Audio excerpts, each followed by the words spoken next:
What was the impact of Friedrich Hayek's concepts of spontaneous order and the use of knowledge in society? Join Richard Ebeling and me in this week's Libertarian Angle as we examine that question.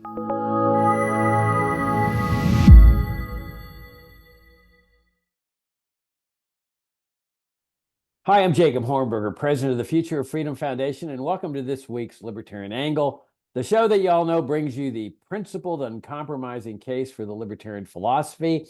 I'm joined by my co-host, Richard Ebeling, who teaches economics at the Citadel and former president of the Foundation for Economic Education, and the former Ludwig von Mises Professor of Economics at Hillsdale College, and former professor at the University of Dallas in Texas, where I met Richard. Absolutely the case. We've been friends a long time. It has been a long time, and it's been a good friendship. And Richard, it's just a real pleasure to continue to be working with you here. For me too, and for us always to be able to have a chance to be with our viewers and listeners and share some of ideas on the philosophy of freedom. Yeah, thanks for tuning in. So Richard, when you and I first met, the way we met was that I hired you to give me a tutorial in Ludwig von Mises's Human Action. And of course, we would meet every week where you would give me this tutorial. And Mises was always the lodestar for me. I mean, of all the economists, free market economists, libertarian economists, Mises was the most uncompromising, the most principled. And therefore, he really impacted my life in a big way. I think he's second to Leonard Reed in terms of the people that have had the biggest impact on me with respect to libertarianism. And I'd highly recommend anybody that's just getting into libertarianism to explore Mises. I think the best book to start with is Economic Policy, which is a series of lectures that he gave in Argentina down in I think it was the 1950s, and they were just timeless essays. But by the same token, Hayek, who didn't have as deep and profound impact on me as Mises, had tremendous contributions, as you well know, Richard. I mean, here's the guy, Nobel Prize-winning libertarian economist. So I thought what we would do today is talk about two of the really big insights that Hayek had.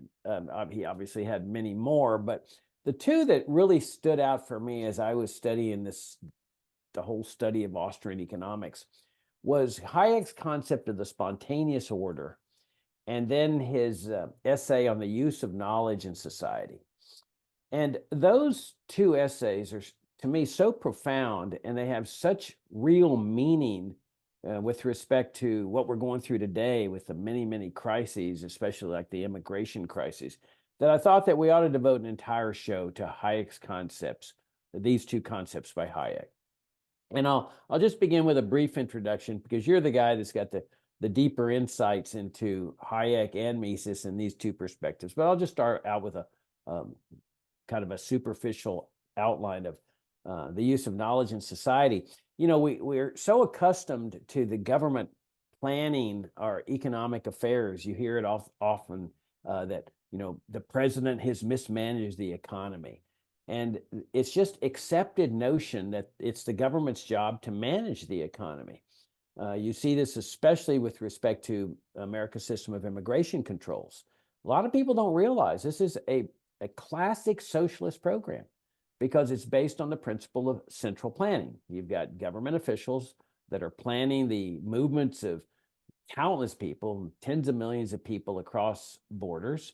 They're allocating how many should come from each country, what their credentials should be, the overall total. And there is no possibility that central planning can work. And this was, of course, one of the great insights of both Mises and Hayek and the Austrian school, that central planning leads to planned chaos. Well, Hayek explains why the market economy is so much better than a centrally planned economy, including centrally planned immigration movements. With the use of knowledge in society, Hayek is saying, look, let's have a free market society, a free society where everybody plans his own life and plans his own affairs. Now, why does that make a big difference as compared to central planning? Well, because Hayek is saying each person has the specific knowledge, the special knowledge of his own circumstances at his place, wherever he may be. He may be in Timbuktu, Montana, but he understands what he needs in that situation. Let's say he has a farm. He knows how many workers he needs at that moment. He understands what prices he's able to pay, what prices he's going to get for his crops, or he hopes to get for his crops. And then you multiply this out by millions and millions of people. Each person is utilizing the knowledge of time and space where he is, the specialized knowledge. This is something the central planner can never do. He cannot calculate, he can't call everybody up and say, well, let me ask you your opinion on what situation is there. And because at the very next moment, circumstances change. People's valuations are constantly in flux. And so what the beauty of the market is, or the spontaneous order, is that you're capitalizing on all of this knowledge in society, the individual knowledge of every family, of every person that is adjusting in accordance with the rapidly changing economic conditions. The central planner can't do that. The central planner is there, with all his computers, and he finally says, okay, well, I guess Montana farmers need workers to harvest their crops. And so he says, I'll let in, 500,000 more immigrants. Well, it's too late. The crops have already been rotting in the fields because the planner just cannot do what individuals can do in planning their own lives. What do you think, Richard? Well, let me sort of make an observation. Hayek perhaps is most famous for his 1944 book, The Road to Serfdom, which is actually celebrating its 80th birthday, the anniversary of the publication of The Road to Serfdom this March. It's first published in Great Britain in March of 1944, with the first American edition 6 months later in September of 1944. And in fact, if I can plug my own writing, the February issue of Future of Freedom, published by the Future of Freedom Foundation, actually has a commemorative piece by me explaining the importance of Hayek's book and its relevancy to today, 80 years later. Hayek came to write The Road to Serfdom because he had been thinking about the ideas of freedom versus planning, liberty versus government control, for well over a decade before that. In the 1930s, he was battling the socialists over whether a centralized planning system could operate better than, superior to, a functioning and competitive market economy. And he had been mulling over the wider ideas of what was essential for a free society and given the workings of a truly free society. And one of these core notions that he came to develop beginning before the Second World War, and then in many of his writings after the Second World War, was this notion of spontaneous order. Now, Hayek was not the first one to come up with this. It is primarily some of the Scottish moral philosophers of the 1700s, the 18th century, especially, though not exclusively, Adam Ferguson and Adam Smith, along with a variety of insights as well by the famous philosopher and historian David Hume. It's captured in a famous line or passage in Adam Ferguson's essay on the history of civil society, which was published in the 1750s, in which he says, men stumble upon institutions which are indeed the result of human action, but not of prior human design. The idea that social forms, relationships, rules and patterns of human interaction arise without the guiding hand of the government. He has another passage in his essay in which he says, the man who clears the field and lays out the boundaries of his property says, I will establish this farm and leave it as an inheritance to my children. Never imagines that in doing this, he is laying the grounds for the institution of private property, the notion of contract, and the idea of thine versus mine, to be recognized by custom and eventually by law. Because all he's doing is saying, I'm laying out a farm and I'm setting up the property here. And these are the boundaries. But he doesn't realize that all of those contain within it, in ways that he doesn't even think about, the idea of a property that belongs to one person versus another, the lines separating one's domain from another person's, the idea that it should be recognized as his to be used as he wants and passed on to his heirs the way he desires, and that it may not be utilized or transferred other than through voluntary agreement and consent. But that's no part of it. To use another example of this, in his essay on his book, on theory and history, Ludwig von Mises says, when the Pilgrim Fathers landed in what we now call Massachusetts, they had no conception that their actions would cumulatively be leading, along with that of millions of others, to the establishment of the United States. They're just coming to the New World to have religious freedom in the wilderness, concerned with their own daily affairs. But their actions are steps in an unplanned process that would lead to, through the actions I said of many others, to the establishment of the United States. Or to use another one, he says, when the pharaohs built the pyramids of ancient Egypt, they had no conception or intention of building something that would be a tourist attraction in modern Egypt today. Now, Hayek's particular strand on this came both from the Scottish moral philosophers and from the founder of the Austrian school, Karl Menger. In his famous book, The Principles of Economics, which was the founding work of the Austrian approach, he has a chapter in there in which he talks about the origin of money. And he says that money is essential for human and market transactions. They are the facilitator of men overcoming the difficulties and hurdles of direct barter exchanges. But it's unplanned. Individuals said, I have what he has, what I want, but I don't have what he wants. How can we consummate a successful transaction? So some individual says, well, he doesn't want my product, but he might want that product. So I'm going to trade my good for that one first, even though I personally have no use for it, but then use as a medium to trade away again to get what that individual there has that I desire. And that good then becomes used as a medium of transaction. And then in a long story that Menger develops, men see the success of some doing this. They copy the individuals doing this. It's discovered that some commodities have useful transaction qualities and characteristics more than others.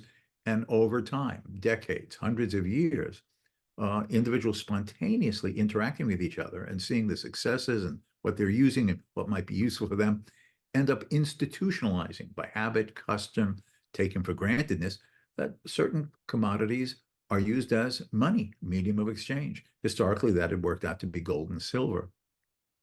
Now, in his second book, which was published in the 1880s, Menger, on the investigations into the methods of the social sciences, Menger has an outstanding chapter in which he talks about institutions that emerge spontaneously but have no human intention behind it. And here he extends this example of money to discuss law, language, custom, tradition, market forms of association, ethics, moral conduct. And he says that all of these emerge as the institutional glues that enable human association and cooperation and collaboration. But all of these have emerged without an intention. Language has not been created.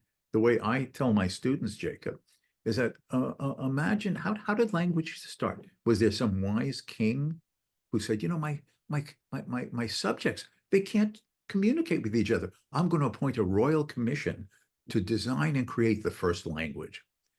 But the question then arises, well, if it's to create the first language, in what language did this commission talk to each other in to create the first language? I mean, it's internally inconsistent. It's a contradiction.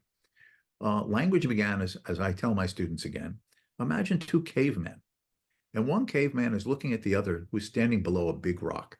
And on top of the rock is a saber-toothed tiger. And seeing that the fellow's in danger, the person seeing this yells out, "Ooga!" Now, "Ooga" means, dummy, look up, you're in big trouble. But the guy standing below the rock hears "Ooga" and goes like this. What the hell does "Ooga" mean? And the tiger kills him. But the point is, that's the beginning of language.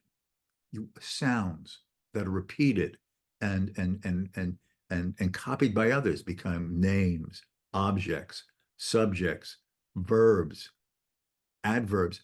that then gets drawn together in a spoken language and then become institutionalized in a written form. Now, the same thing can be said about the emergence of law, the emergence of custom, the emergence of traditions, rules of association, market forms of interacting. All of this is the societal structure that enables men to interact and facilitate their individual interests in association with others. But none of this has been planned. Who could have even imagined this? Now, this is the theme that Hayek took up, following particularly the strands of the Scottish philosophers and Karl Menger in his writings beginning in the 1930s and 40s, and especially in his post-World War II writings, his two classic political works, The Constitution of Liberty, 1960, and Law, Legislation, and Liberty, 3 volumes, published over several years in the 1970s. And here he's basically saying is that what the spontaneous order enables is the latitude and liberty of individuals to use their own specialized knowledge in the way that you were summarizing in their own corner of the society, in a developing and more intricate system of division of labor, and communicate with each other, share information with each other, associate with each other without anyone having to centrally plan it. Now, the particular context of this, which I want to pick up on the theme that you talked about, the use of knowledge in society. Yes, Hayek said that matching the division of labor is a division of knowledge. But this division of knowledge can be said to have, at the minimum, 3 types of components. The first is scientific or textbook knowledge, he tells us.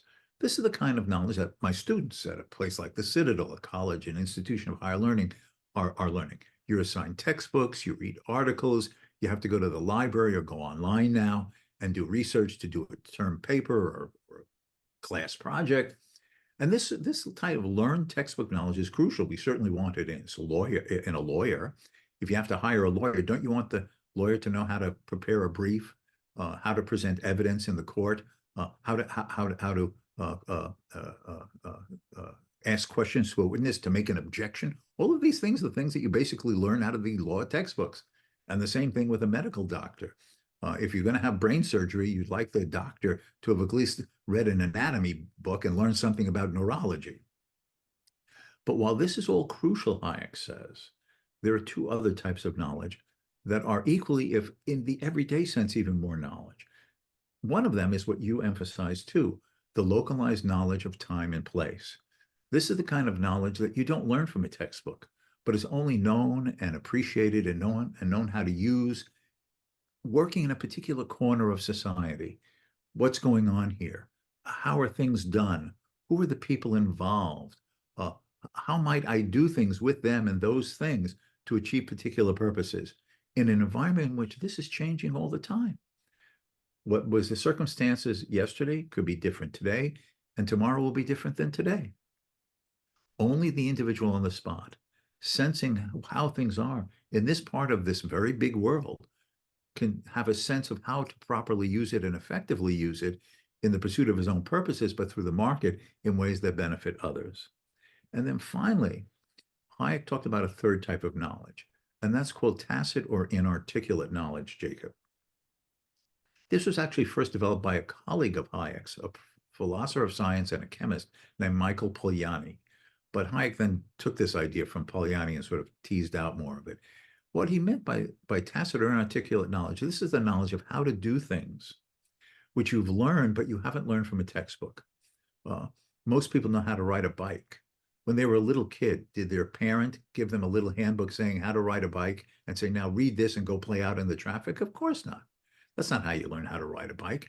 You learn by doing, having a sense while you're on the 2-wheeler, how to turn the handlebars, how to brake, how to slow down or accelerate going up a hill or down a hill, how you balance yourself. This is all learned by the doing. Another example I use to my students, if I can use that one, Jacob, is I suppose you're having trouble with your car. You take it into the garage. The mechanic tells you to start the engine, and he opens the hood, and you stand next to him while the engine is running, and he listens and he looks at a few things. They say, don't worry, come back in an hour, I'll have it running like new. And you say, well, what's wrong with it? I hear it, don't worry. I've been working on this kind of car for years. Now, you don't really hear anything different, but he somehow is picking up something. And what's more important? That he can tell you in a written or spoken form actually what he knows and why it's the problem and how he can fix it, or coming back in an hour and you drive away and the car gives you no problems. That kind of knowledge is known all the time through things. You're reading the situation, having a sense of how to do, a notion of when to do and where to do something, and how to interact with others. We read people in this way. Oh, if you compliment Bob, he'll buy you a cup of coffee. If you mention sex, Sam blushes. If you mention politics in a certain way, George gets really angry. Now, how do you know these things? It's from interacting with people. You know how to read the situation and how to respond and either avoid a situation or take advantage of a situation. But this is not written. Now, these kinds of knowledge, the textbook knowledge, the knowledge of localized time and place, and most certainly this tacit or inarticulate knowledge, are layers of knowledge that each of us possesses in different combinations and with changing circumstances, or always, in principle, modifying every day, but which cannot be passed to a central planner. Because this is knowledge that you either just you know and can't explain fully to another, or is knowledge that's constantly changing that only you appreciate and see and understand in your corner of the market. So either the individuals in their own corners of the social system of division of labor, which is now a global division of labor, of which close to almost all of the 8 billion people on this planet are in one way or another participating, maybe more freely, more restrained by government, but we're all interacting through it in some way, are able to use their own knowledge in their own changing circumstances that they appreciate in a conscious or inarticulate way in response to the price signals of the society, in which people are saying what they want, what they might be able to do, and how you could respond in your corner of all of this in a way that brings together all the knowledge and possibilities and potentials of now 8 billion people, that rebounds to the benefit ultimately in direct, indirect, big and small ways to all of us. That means that we either leave society alone with just simple rules of the game. You don't kill, you don't steal, and you don't cheat. As long as people follow those rules, then men are free to interact and pursue their own interests as they see best in ways that peacefully also rebound to the benefit of multitudes of others, so that we're all the winners in a social improvement of the condition of man. That's an excellent synopsis, Richard, of Hayek's insights. I think I should add that when you talk about killing and cheating, we would add to that all initiation of force, rapes and burglaries and thefts and so forth. Technical point. When you were talking about the car breaking down, I recall a story where a guy goes into a car repair shop with his car that's not running, and he asks the mechanic to fix it. So the mechanic opens up the hood and takes a close look at the engine, and then gets a hammer and hits the engine right at a particular place. And he says, now see if it starts up, and the car starts up perfectly. So the guy says, oh, this is great. Okay. And so he says, how much I owe you? And he says, $300. And the guy says, that's ridiculous. It's not $300. I want an itemized bill. And so the car repair guy says, okay. And he makes the itemized bill that says $10 hitting engine with hammer, $290 knowing where to hit. Well, okay, so that's a demonstration of what you're talking about. Exactly. And now I also was thinking, when you were talking about the spontaneous order and the results of human action, not of human design, I couldn't help but think about Leonard Read's I Pencil essay. I mean, to me, it's a perfect demonstration of that point. And if I'm sure 98% of our viewers here have read I Pencil, but if you're new to this show or you're new to libertarianism, I cannot recommend this essay too highly. It's by Leonard Read, the founder of the Foundation for Economic Education, and it's the autobiographical tree of a pencil. And Reed's thesis is that nobody knows how to make a pencil. Nobody in the world. And yet here we have pencils everywhere. How does this happen? And so, Reed explains that, okay, there's a guy way off in some foreign country that's making the rubber for the eraser. And then there's another guy in another part of the world that is making the lead that goes in the middle of the pencil. And then there's people making coffee to keep these guys awake while they're working. And then finally, at the end, somebody comes along and says, I can pull that piece, that piece, that piece, and that piece together and put them all together in a pencil. But that guy doesn't have any idea on how to make the rubber and the lead and the wood and so forth. And this is to me, a perfect demonstration of the spontaneous order, that all these people in little parts of the world are not doing what they're doing so they can bring a pencil into existence. They're doing it for whatever reasons they find satisfactory for them. They're trying to make money usually. So when they're out there, harvesting rubber or whatever, they're just interested in a job and making money on their salary. They're not thinking of the ultimate outcome of their work. But somehow or another, through this spontaneous order, we get just a marvelous things. I mean, this was really what was called the miracle of the market. And when you look at, for example, the period from 1870 to around 1910, I think that period best exemplifies this spontaneous order, where you had virtually no rules or regulations, including minimum wage laws. Free enterprise was enterprise that was free of government management control. Nobody was centrally managing anything. There wasn't a Federal Reserve System. There wasn't any paper money, no income taxation, no immigration controls. And all of these inventions were coming into existence. I mean, the whole world was marveling, the automobile, and I mean, that's the biggest example, but I mean, healthcare inventions. I mean, it was just like practically every day some inventor would come up with something new, Alexander Graham Bell. And it was an incredible period of time. And it was showing what happens when people are free to manage their own lives, as compared to what had gone on centuries before, where governments tightly controlled and managed economic activity, mostly to protect the poor. The government felt like they needed to protect the poor from the greedy, evil profiteer, middleman, or capitalist. And so they closely manage and monitor things like anti-speculation laws and anti-middlemen laws and so forth. And the result was that you had no spontaneous order at all. Everybody was just mired in poverty throughout the ages. And along comes this revolutionary idea of, hey, how about getting government out of the economic management business? And in other words, separate economy and the state, just leave government to do what you were saying, Richard, go after the murderers and the rapists and the thieves and so forth, but leave everybody who's engaged in peaceful activity just free to manage their own lives.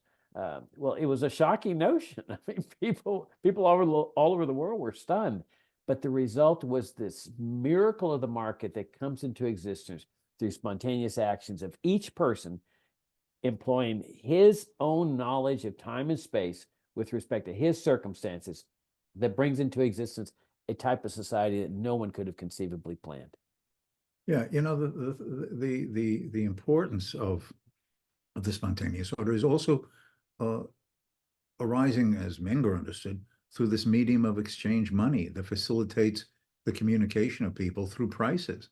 The fact is that I've often thought, and I wrote a piece in which I even suggested, that the freedom of market prices, competitive market prices, should be constitutionally protected by the First Amendment the same way as the ordinary freedom of speech and freedom of the press.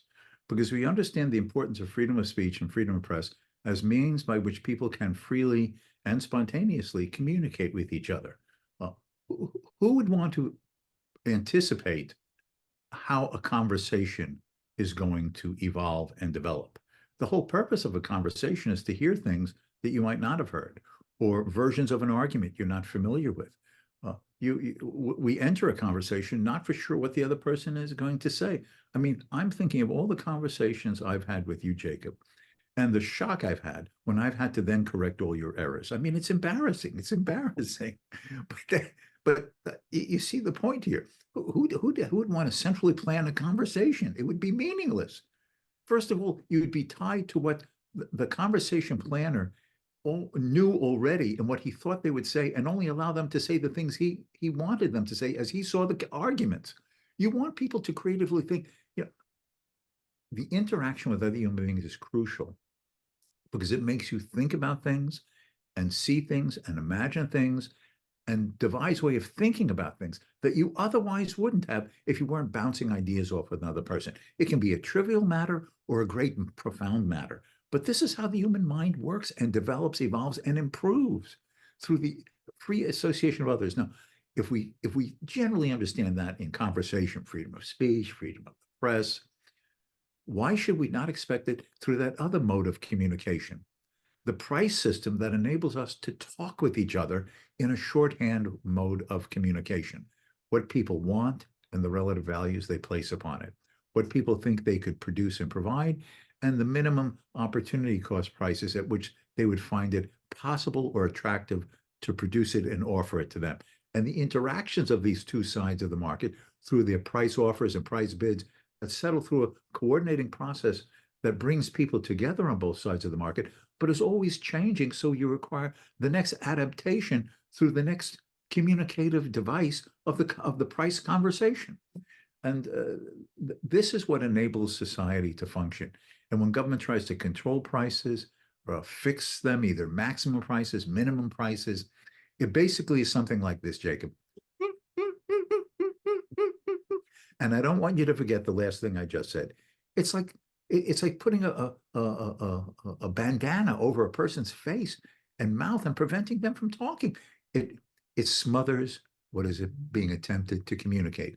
And if you smother the conversation, you prevent people from growing in what they know and what they can do. That is an absolutely great point. And you see it with respect to immigration all the time, where the immigration control advocates say people should not be able to come into this country without being invited. What they don't realize, Richard, is the entire price system in a free market is an invitation to people.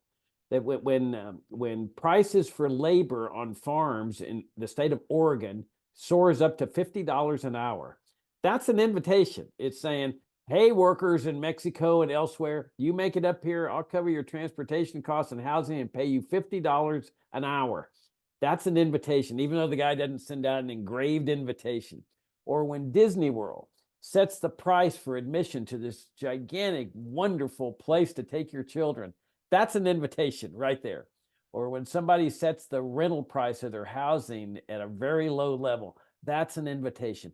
The price system is the communicative device, the way people communicate in this spontaneous order that you and I are talking about, which of course brings up the whole principle of solid money, sound money, which government destroys, of course, when it debases the money as it does through the Federal Reserve, and it has over the last several decades.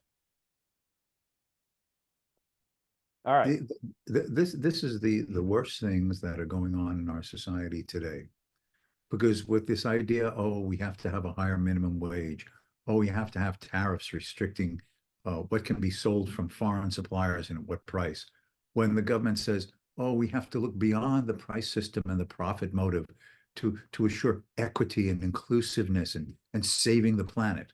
All they're doing is undermining the society and the market's own way of allowing people to communicate with each other as they have both wants and situations that require remedial solutions to them, but to tell each other what the problems are and the degree of importance they place upon the problems and the creative ability of allowing more minds than a central planner could ever possess of well, what might be a solution if it is a problem. And what are the avenues that can be followed? And some end up as dead ends, but then other people see ways out of the dead end to a solution to that problem. But that requires the government getting out of the way and leaving people free to spontaneously interact and think and share what they know or imagine or are suggesting or might like to try, because otherwise we're limited to what the planner can know and his ability to command. And that means the society is poorer in both economic and cultural and intellectual and social ways that destroys the very notion of a great and expanded society. All right. On that eloquent note, we'll wrap things up. We're out of time. Thank you all for tuning in. Richard, thank you. Greatly enjoyed this conversation, and I look forward to talking to you next week. Me too. It's always a pleasure.